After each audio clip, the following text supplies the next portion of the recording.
A young man died in a mysterious car crash. But was it an accident? Forensic science uncovered what really caused that crash. And the truth devastated 3 different families.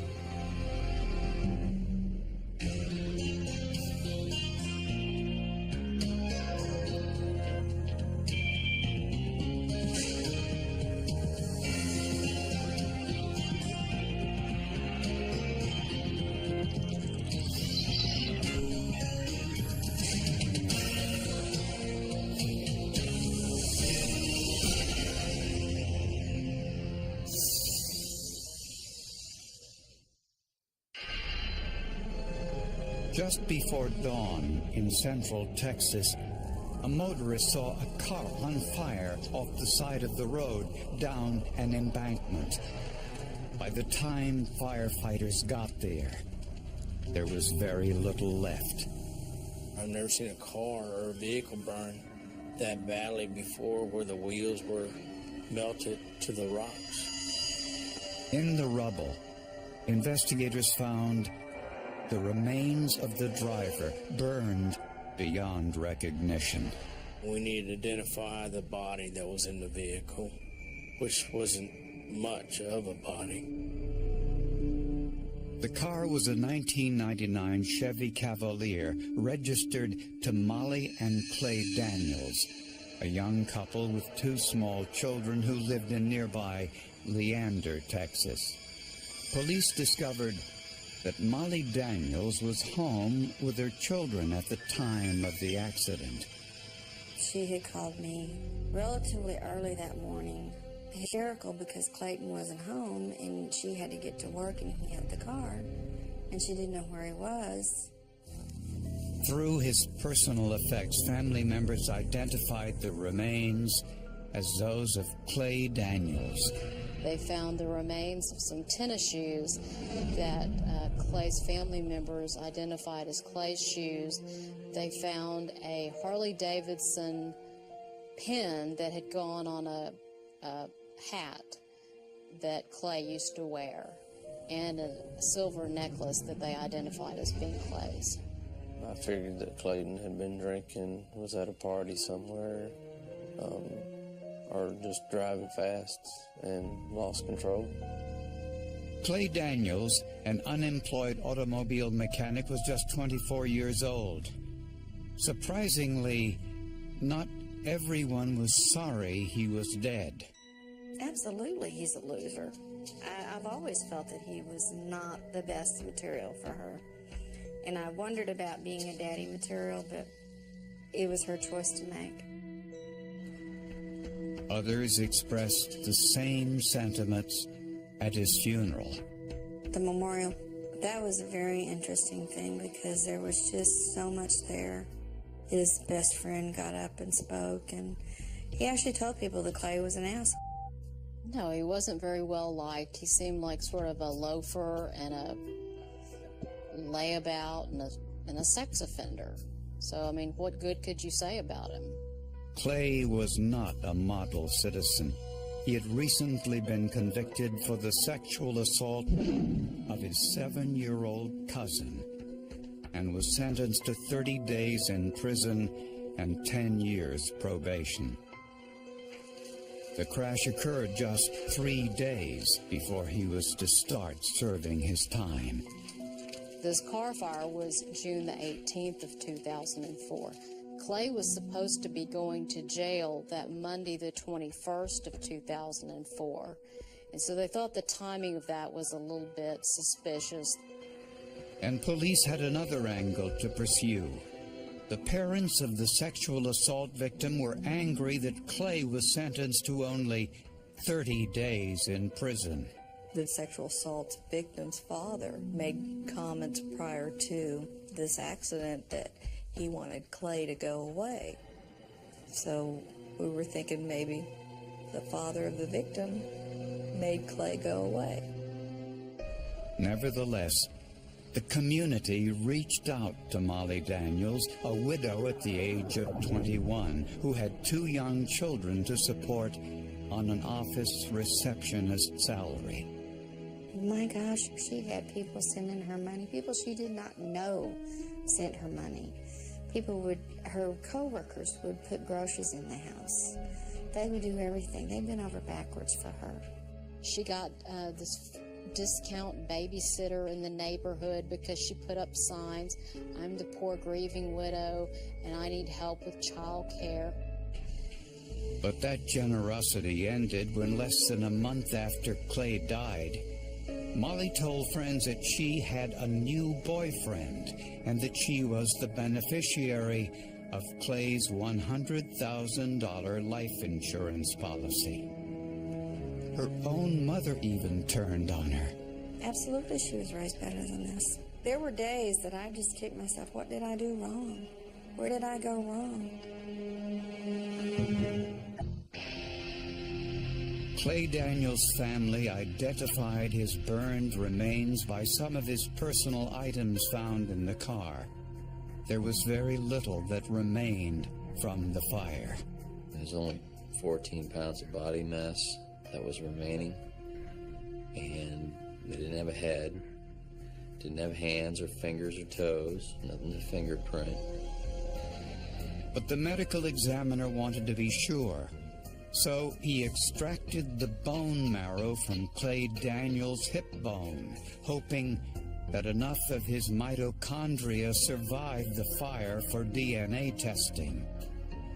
Since mitochondrial DNA is passed maternally, scientists would try to compare it to the mitochondrial DNA profile of Clay's mother, Lori.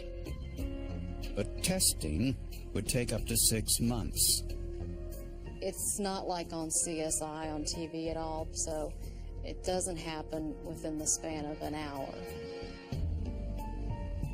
In the meantime, investigators noticed some inconsistencies at the accident scene. The lack of skid marks on the road indicated that Clay took no corrective action before the crash. The speed limit was 60 miles per hour, and the car was barely moving when it went down the embankment. There was no momentum coming off the cliff. It looked as if somebody had just pushed it off or just drove off the cliff at a slow rate of speed, because all the rocks, the trees on the way down were disturbed in the path that the vehicle took. And the car's gas tank was intact. This raised questions about the source of the fire. My instincts told me that this was not an accident, that somebody was killed. And I stayed with that feeling. That's why I told the sergeant that I was calling the experts in. That expert was arson investigator Janine Mather. The first thing she noticed was that the entire driver's seat had been consumed by fire. Normal vehicle fires with a body inside, there usually is body fluids and remains on the seat. And in this case, there was no body fluids located in the vehicle and no remains on the seat. Mather then checked all possible sources for a fire. The fuel lines, the ignition switch, the starter, the battery. Everything was intact. I looked at the vehicle inside and out and underneath and ruled out all accidental causes of ignition. Crime scene investigators gathered the fire debris and placed it in sealed canisters. At the lab, they inserted activated charcoal strips and then heated the cans. The strips were then put into a solvent and tested with gas chromatograph mass spectrometry. This revealed the fire was started with large amounts of charcoal lighter fluid. When the results came back that it was positive for charcoal starter fluid, I knew that we had an arson, an intentionally set fire. And just as investigators heard this news, they learned something else. Molly Daniels' sister, Melissa, had been visiting Molly when she experienced one of the most bizarre incidents she had ever encountered. Melissa had gone in to get a Q-tip out of the bathroom, turned around and looked, and there was a guy laying in the floor of the closet, but his head was up in the corner and she couldn't see anything but from the waist down, and he was wearing boxers. And she went out to Molly and she goes, "There's a man asleep in your closet." She goes, "No, there's not." But when Molly looked in her closet, she didn't see anyone there. But things started getting kind of weird after that. Needless to say, investigators found the incident suspicious and now wondered whether Molly was somehow involved in her husband's murder. 5 months after the car crash, the Sheriff's Department in Burnett County, Texas, finally got the results of the DNA test on the remains found in the car. The DNA revealed that the remains were not those of Clay Daniels. When DNA came back and wasn't Clayton, we were like, where's Clayton and who is this person that was in the vehicle? To find the answers, investigators put Clay's grieving wife Molly under surveillance. For days, her routine was perfectly normal, until she met her new boyfriend, Jake Gregg, for lunch. She got into that man's car, and then the two of them went off to Taco Bell. Investigators decided to go inside to get a better look at Molly's new boyfriend. When Captain Paul Nelson walked by their table, he noticed that Jake Gregg bore a striking resemblance to Clay Daniels, although his hair color was different. I mean, he looked identical. If he could have crawled into that burrito, he probably would have. But the man insisted he was Jake Gregg and produced a Texas identification card to prove it. But Captain Nelson didn't buy it and placed him under arrest. During police questioning, he finally admitted he was Clay Daniels. Clay's brilliant disguise consisted of nothing more than dyeing his hair black. And other than that, he hadn't changed his appearance at all. Clay had several motives for staging his death. He did not want to go to jail for 30 days, and he did not want to be a registered sex offender. And he had a $100,000 life insurance policy. Molly insisted she knew nothing about Clay faking his own death until he came home one day about a month after the fire and told her what he had done. She just tried to portray it like she didn't know that he was alive until he just called her out of the blue about a month later and said, "Hey, baby, I'm alive." I find that very hard to believe. If my husband came back from the dead, I'd be asking a lot of questions and I'd be very mad. Clay admitted it was he who was sleeping in the closet when Molly's sister saw him. He said Molly spoke loud enough that it woke him up, and he was able to get out of the closet before his sister-in-law returned. See, there's no one here. I know that there were... Clay said he planned to start a new life with Molly and the children after the $100,000 life insurance payment arrived. They were going to go to Mexico, and he was going to have plastic surgery done on his face and have dental surgery done so he'd have teeth. And Molly is going to have a tummy tuck, too. Apparently, a little bonus of the plan, I guess they'd get so much money from the insurance. Clay Daniels refused to identify the body burned in the car fire. Clay never divulged any information to us to help our investigation. Did they murder somebody? Did they find a dead homeless man? What did they do? How did they do this? However, Clay was more than happy to talk to his fellow inmates. I guess they're sitting up late at night, shooting the breeze, and Clay had told this cellmate that he had actually dug up a corpse from a graveyard, and that's what they had put in the car and set it on fire. Investigators searched Pebble Mound Cemetery, the one closest to the site of the car fire. They knew from experience that criminals don't like to travel far with a corpse in the car. Sure enough, they found a grave close to the front gate that looked as if it had been tampered with. I could tell that the grave was disturbed by the crevices and the holes that was left. The marker had been moved. The flowers had been moved. And I knew by looking at the other grave sites that that was not normal.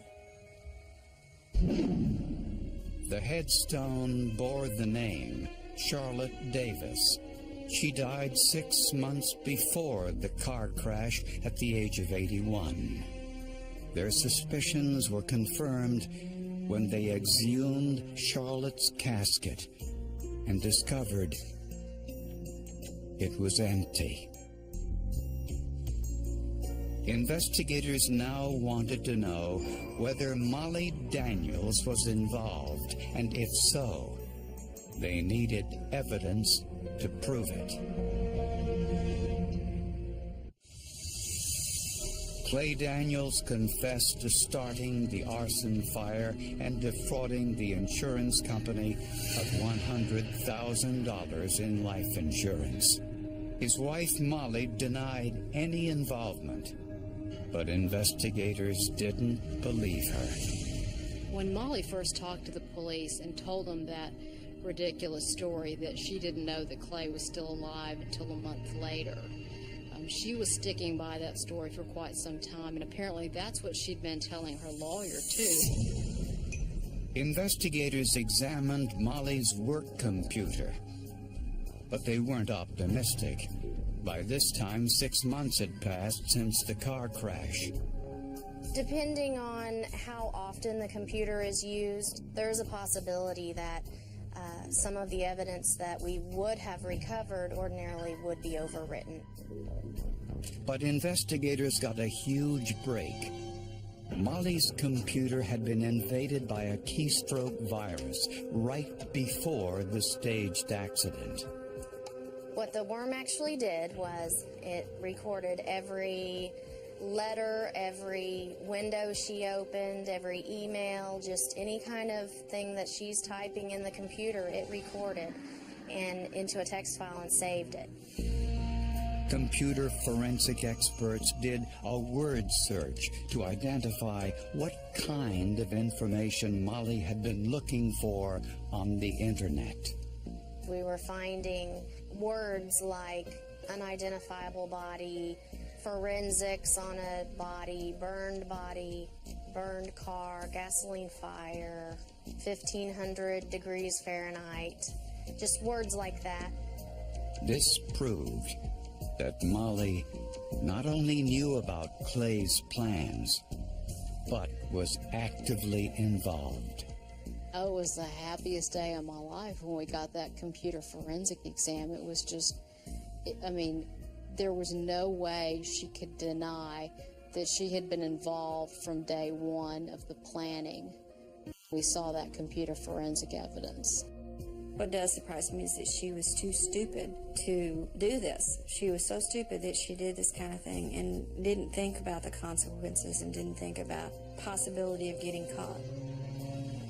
Police obtained a search warrant for Molly's house and found even more forensic evidence.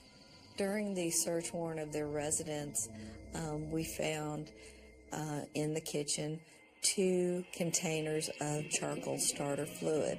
Both of them were tested, and one was consistent with what was found in the vehicle. prosecutors believe that Clay and Molly planned this crime for months. They looked in the obituaries to identify a grave to rob. Ideally, someone elderly who didn't have many family members visiting her grave. They chose 81-year-old Charlotte Davis.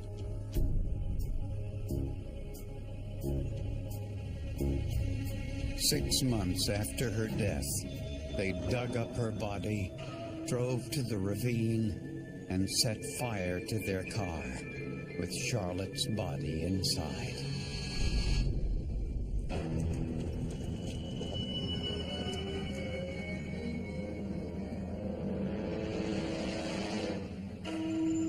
Clay threw some of his personal items in the fire so they could be used for identification. But the DNA testing proved the body wasn't Clay Daniels, and gas chromatography found remnants of the lighter fluid. When confronted with all this evidence, Molly Daniels finally confessed. She said that they watched a lot of Law and Order and CSI, and they got the idea to do this from those shows.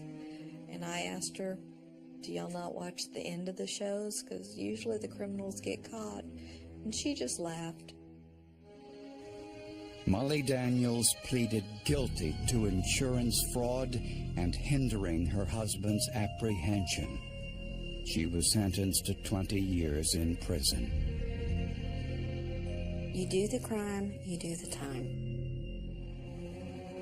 Clay Daniels pled guilty to insurance fraud, arson, and desecration of a corpse. He was sentenced to 30 years in prison, plus an additional 20 years for the sexual assault charge. The body of Charlotte Davis was reinterred. The people carrying her casket were the ones who put Clay and Molly behind bars. Texas investigators say it is among the most bizarre cases they've ever seen. They were also appalled by the deception Molly and Clay perpetrated on their own children. To tell a little boy who's 4, almost 5 years old, that the man that he has known his whole life as his father is not his daddy when he runs to him and hugs him and says, "Hey, Daddy, I love you." To have the man say, "Oh, I'm not your daddy, I'm Mommy's new boyfriend, Jake." And to have Molly tell him that over and over, no, that's not Daddy, that's Jake. You can't even imagine what that would do to a child's mind. You just hope that their children get proper mental care the next couple of years and get raised well by their grandparents, because otherwise you can have another Clayton Daniels on our hands in 15 years. Without the science, investigators were convinced that Clayton and Molly Daniels might have gotten away with it. They thought that the fire would destroy all evidence and there wouldn't be enough remains for DNA testing. And they were almost right. Those scum walks of life, I mean, they don't deserve to be on this planet. But that's just my personal opinion. If it hadn't have been for everybody being on their toes in this case, listening to their gut, listening to their instincts, and then pursuing all the DNA, the forensic investigation, the arson investigation, we wouldn't be where we are today with these two people in prison.